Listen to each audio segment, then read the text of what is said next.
আসসালামু আলাইকুম দর্শক ভাইরা। কিছু কবার মন ধরে রে ভাই, কি কম এই শালাগর অবস্থাতে কি করবো। তুই যদি ভিক্ষাই করবি, যদি মাইসের কাছে সহায় চাবি, তাহলে নোংরামি ভিডিও বানাবি। ক নোংরামি কিন্নিকে ভিডিও বানাবি? নোংরামি ভিডিও বাদ দে, ভালো যা কেয়ার করছে বা দিছা ভালো লাগছে। তুই সহায় চা, মাইসে আমি না দিলেও আর গুণ দেবো, আর গুণ না দিলে আর গুণ দিব, দিব ইনশাল্লাহ। টাকা কিন্তু মাইসে দিবই, মানুষ দেওয়ার জন্য ইচ্ছুক, কিন্তু নেওয়ার জন্য মানুষ নাই এই দুনিয়ায়।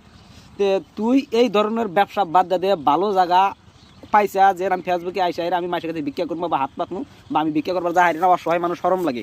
তো কেয়ার করে দিছা, ভালো কথা, খুব ভালো লাগছে।